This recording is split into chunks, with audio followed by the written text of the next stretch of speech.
The last couple of years have been a bit crap, haven't they? Not just in the gaming world, but in general. But to hell with the rest of the world, and to hell with the past, because now we're in the second month of the new year, and as far as the wonderful world of strategy gaming is concerned, there's plenty to look forward to. I'm not doing these games in any particular order, by the way.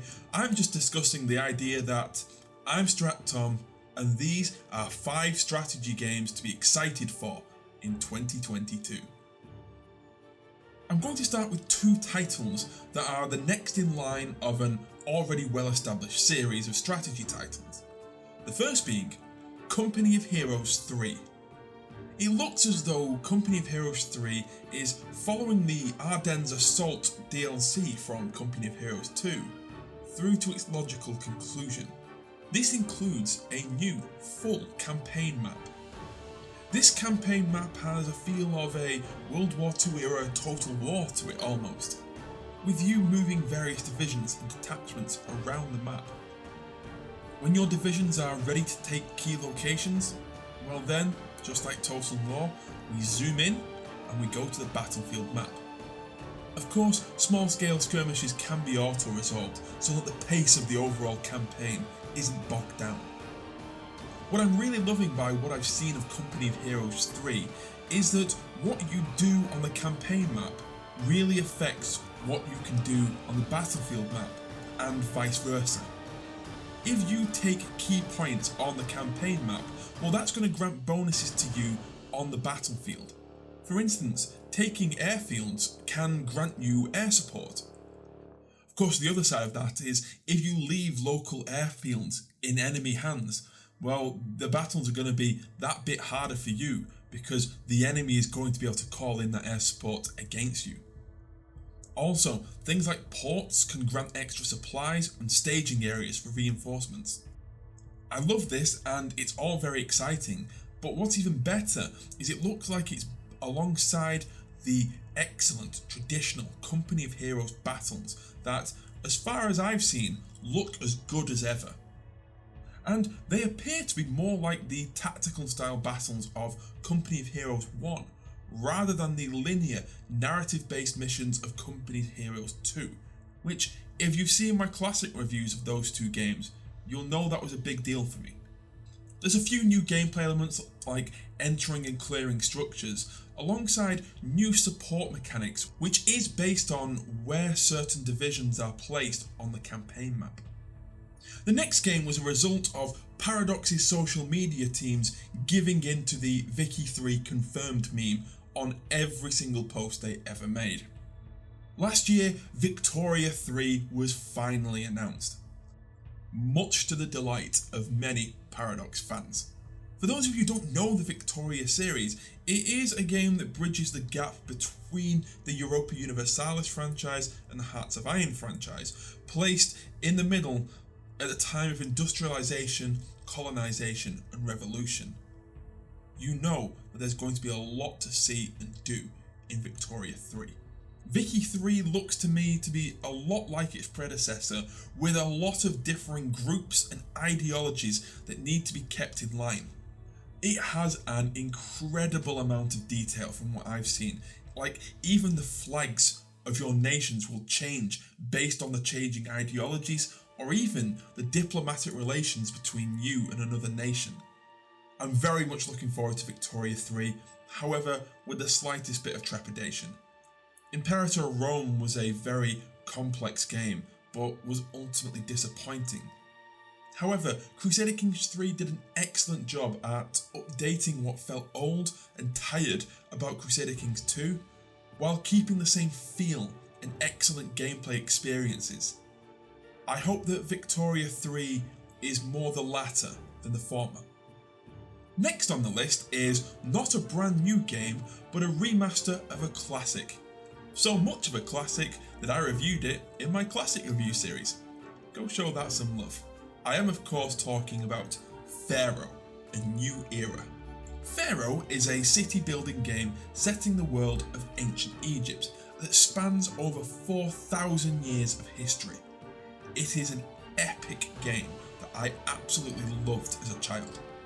Being an old game, however, there were some quality of life issues that I am keen to see if Pharaoh A New Era tackles.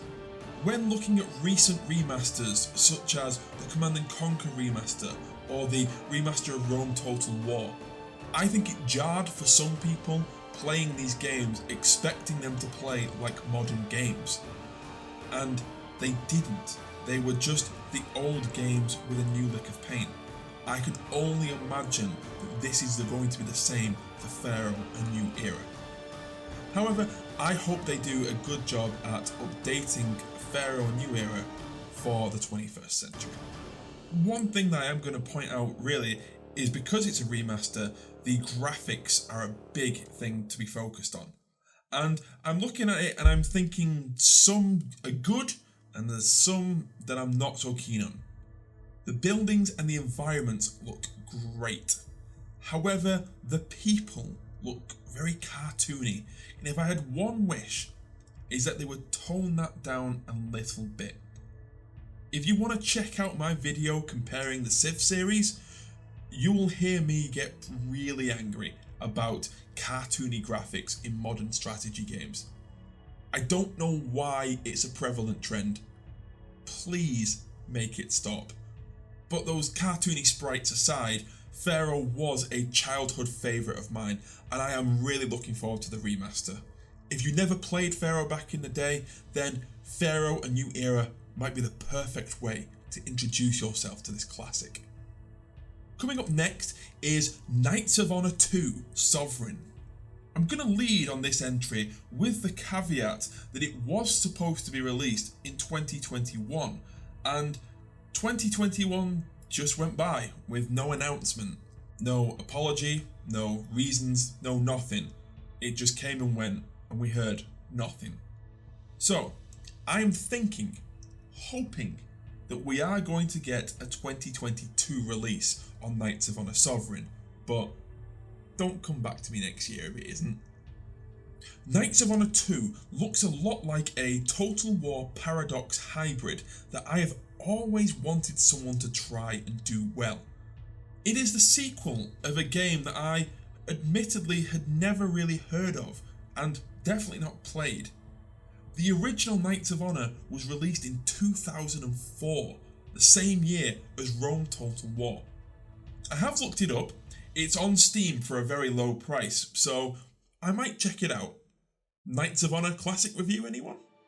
The apparent mix between the grand strategy elements and the real-time battles is what makes this game really exciting for me.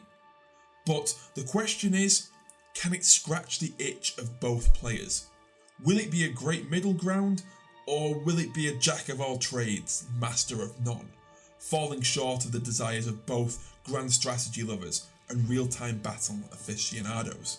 Clearly, there have been some delays, but I also hope that the developers don't feel rushed and that they take the time they need to make sure that this game is as excellent as its potential says it can be.